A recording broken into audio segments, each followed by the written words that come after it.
Ailsa McColgan. I do 3,000 metre steeplechase and I'm from Carnoustie, Scotland.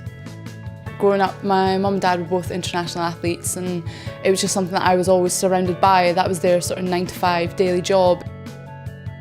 At primary school, the PE teacher just saw my name and thought, she's a McColgan, we'll put her in this race and we'll see how she does. And it went from there really, I just really enjoyed it. My parents didn't particularly encourage me to start athletics. I played hockey, I played netball, I did swimming, I just did a bit of everything. And it wasn't until I decided that I wanted to just do athletics that's when my mum came in, maybe when I was about 14, 15. I'd get up in the morning, go for a run, usually do about 5 mile every morning. I'd come back, breakfast, head into uni. Uni obviously varies, my classes vary. So I'd be in uni for a couple of hours, I'd head to the gym, do sort of training drills, core stability sit-ups, general sort of maintenance work in order to sort of prevent injury. On a Tuesday, Thursday night, I have my main training sessions down at the track where there's 20 of us that all meet up for a session. My mum takes the session and it can be anything general really, 2400s around the track, 10 by a K. But if I don't have a session in the evening, I'll go for another easy run, 7 mile. And then just come back, eat, sleep and train really, that's generally it. There's not much excitement. I've been really unfortunate with injury in the past and to go through all of that and how difficult it was to go through that and to come back racing and to be fitter than I ever was. To make the Olympic team at 21 as well is a huge thing for me to do.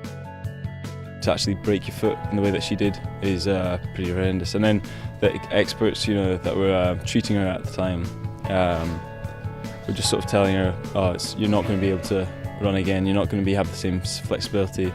She couldn't put any weight on it for the first 2 months, so just sort of carrying her from bed to the sofa, making meals, just sort of being there when she needed somebody to talk to about it. Obviously, she's got back to the Olympics, which was amazing, and just ran really well.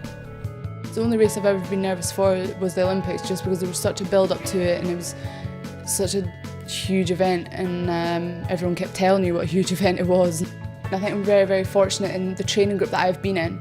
Since I started at the Dundee Hockle Harriers when I was about 12, right the way through, I mean, it's a lot of the same people, and it's people that you end up being so close with. You see them so many days a week, you know exactly how hard they train and you train, and I suppose athletics brings you together in a way. So I always had the social side of that, and it's carried on right until now.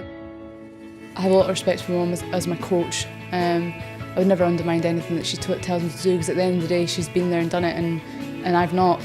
To be a mother and a coach is a unique combination, especially as having a daughter that's now an Olympian, which obviously I was at the Olympics as well and got a silver medal, and it's very rare, but it works really, really well with me and Ailish. We've got a really good relationship.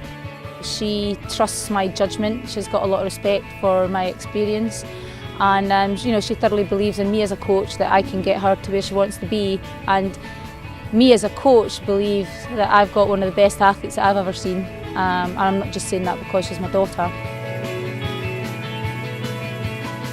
The one thing is just sticking at it. Eventually things do come around. If you're working hard enough and you're putting everything into it, I mean, things will eventually sort of go your way. But it's just trying to stick at it and not sort of waver from what you want to do.